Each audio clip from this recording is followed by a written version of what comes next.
মানসিকভাবে শান্তি না পেলে মানুষ ধীরে ধীরে ভিতর থেকে ক্লান্ত হয়ে পড়ে। তো হ্যালো ভিউয়ার্স, আসসালামু আলাইকুম। আমি নীলা আপনাদের সবাইকে ওয়েলকাম করছি নতুন আরেকটা ব্লগ ভিডিওতে। আজকের ব্লগ ভিডিওটাও একই রকম, প্রতিদিনের মতো কিছু কথা, কিছু গল্প আপনাদের সাথে শেয়ার করি। কথাগুলো যদি ভালো লাগে শেষ পর্যন্ত সাথে থাকবেন। তো আজকে যেটা বলছিলাম, মানসিকভাবে শান্তি না পেলে মানুষ ধীরে ধীরে ভিতর থেকে ক্লান্ত হয়ে পড়ে। এই ক্লান্তি সবসময় চোখে দেখা যায় না, অনেক সময় মুখে হাসি থাকে, কাজও চলতে থাকে, কিন্তু ভিতরে ভিতরে মানুষ নীরবে লড়াই করে যায়। সেই যুদ্ধে শব্দটা অন্য কেউ শুনতে পায় না, অনুভবও করতে পারে না। তাই নিজের মানসিক শান্তিকে কখনো অবহেলা করবেন না। সব মানুষকে খুশি করার চেয়ে নিজের বিবেকের কাছে শান্ত রাখাটা বেশি জরুরি। অপ্রয়োজনীয় তর্ক, বিষাক্ত সম্পর্ক এবং নেতিবাচক পরিবেশ থেকে দূরে থাকাও অনেক সময় নিজের প্রতি একটা দায়িত্ব। মনে রাখতে হবে, মানসিক প্রশান্তি কোনো বিলাসিতা নয়, এটি সুস্থভাবে বেঁচে থাকার অন্যতম ভিত্তি। যে মানুষ ভিতর থেকে শান্ত, সেই জীবনের কঠিন সময়েও একদম দৃঢ়ভাবে দাঁড়িয়ে থাকতে পারে। তাই এমন যে জীবন বেছে নিন যেখানে অন্তরের শান্তি এবং সৃষ্টিকর্তার উপর ভরসা এবং আত্মসম্মান আপনার সবচেয়ে বড় শক্তি হয়ে ওঠে। তো আমাদেরকেও সেভাবে বাঁচতে হবে, আর বাঁচার জন্য আমাদের নিয়মিত কাজগুলো করতে হবে। এই যে সকালে আমি অফিসে আসলাম, অফিস থেকে এসে খুব মনটা খারাপ ছিল, যার কারণে একটু সাজুগুজু করলাম। অফিসে এখন কাজের প্রেশার অনেক বেশি, গত বছরের তুলনায় এবছরে কাজের প্রেশার একটু বেশি। আর সেলস রিলেটেড যারা জব করে তাদের আসলে প্রতিদিনই প্রেশার থাকে বা কষ্ট থাকে। তো যাই হোক, তাছাড়া বিভিন্ন ধরনের সমস্যা তো থাকেই একটা মানুষের লাইফে। পারিপার্শ্বিকতা, বিভিন্ন ধরনের সমস্যা থাকে। প্রত্যেক মানুষেরই হয়তো কম বেশি সমস্যা আছে, কারোর হয়তো কম, কারোর হয়তো বেশি। আমারটা হয়তো বেশি মনে হতে পারে আমার কাছে, আর সবার সমস্যাই নিজের কাছে বড় মনে হয়। তো যাই হোক, কাজকাম শেষ করে মনে হচ্ছিল কোথাও একটু ঘুরতে যাই। একবার ভাবছিলাম একটু হসপিটালে যেয়ে বসে থাকি।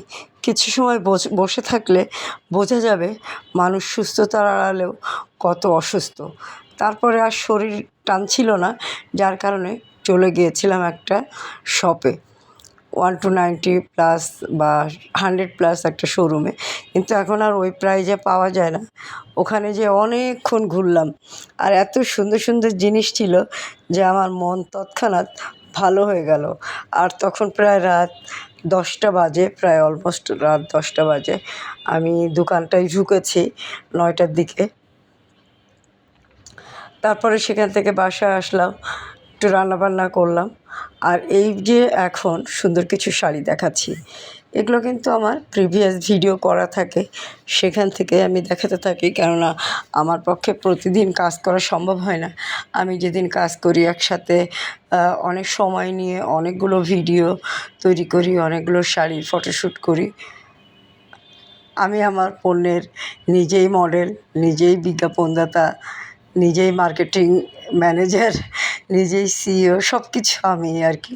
তবে হ্যাঁ, এই কাজ কখনো একা করা সম্ভব না, কোনো কাজই একা করা সম্ভব না। আমার এই কাজে সার্বিকভাবে অনেকেই হেল্প করে। তার ভিতরে মোস্ট ইম্পর্ট্যান্ট হচ্ছে পণ্যের ছবি তোলা। এই ছবি তোলার কাজটা আমার মেয়ে করে দেয়। আমার যত ভিডিও, যত ফটোগ্রাফার ফটো আছে, সব আমার মেয়ে উঠিয়ে দেয়। ও সব দিন ও সময়ও দিতে পারে না, ও যেদিন একটু ফ্রি থাকে ওর সাথে টাইমিংটা মিলিয়ে আমি ছবিগুলো তুলি। তারপরে এগুলো ডেলিভারি করা বা রেডি করা, এই সংক্রান্ত সমস্ত কাজ করে আমার হাজব্যান্ড। আর এই প্রোডাক্টগুলো সাপ্লাই দেওয়া বা এই প্রোডাক্টগুলো কালেক্ট করে দেওয়া যশোর থেকে, এটা করে দেয় আমার মা এবং আমার বাবা। তো এতগুলো মানুষের সাপোর্ট আমি পাই, আর এতগুলো সাপোর্ট পাই বলেই আমি কাজটা করতে পারি। প্রতিটা মানুষের সাপোর্ট দরকার, তবে হ্যাঁ, সেই সাপোর্টটা অবশ্যই মানসিক শান্তির সাথে অ্যাডজাস্ট থাকতে হবে। যদি সেখানে আবার একটু কিছু ঢুকে পড়ে, ভুল ত্রুটি ঢুকে পড়ে, তাহলে মানসিক সাপোর্টটাও অনেক সময় আর পাওয়া যায় না। তো যাই হোক, সব জীবনের অংশ। জীবনে কঠিন হবে, জীবন সহজ হবে, তবে জীবনে যেন মানসিক শান্তি থাকে। মানসিক শান্তি থাকলে যে কোনো কাজ করতেও ভালো লাগে। আর মানসিক শান্তির জন্য মাঝে মাঝে কিন্তু এরকম সুন্দর শাড়ি বেছে নিতে পারেন। সুন্দর শাড়ি পরে দেখবেন, ঘুরতে চলে যাবেন, তাহলে মন ভালো লাগবে। যদিও আমি ঘুরতে যেতে পারি না, আমি বছরে একবার হয়তোবা যাই, বা কখনো যাওয়া হয় না, এক বছরেও যাওয়া হয় না, বা এক বছরে দুবার যাওয়া হয়, এর বেশি আমার বের হওয়া হয় না। হয়তো গেলে একটু গ্রামে যাওয়া হয়, অনেক সময় পরিবেশ যদি ক্রিটিক্যাল হয় তাহলে হয়তো যাওয়া হয় না। তো আমার এই ধরাবাঁধা নিয়মে আমি যদি একটু শাড়ি পরি, একটু সাজুগুজু করি, আমার বেশ ভালো লাগে, আর আমার একটা শান্তি লাগে। আমি আমার কাজের মাঝখানেই আমি আমার শান্তিটাকে খুঁজে নিয়েছি। আপনারাও এরকম সুন্দর কিছু শাড়ি পরে মানসিক শান্তিটা খুঁজে নিতে পারেন। আর অবশ্যই আমার পেজ এবং আমার ইউটিউব চ্যানেল সাবস্ক্রাইব করে দিয়ে সাথে থাকতে হবে, তাহলে সুন্দর কিছু প্রোডাক্ট দেখতে পারবেন, সুন্দর কিছু ভিডিও বা সুন্দর কিছু কথা দেখতে পারবেন। যে শিক্ষা মানুষকে কিছু মোটিভেশন দিতে পারে না, সেই শিক্ষাটা শিক্ষা না।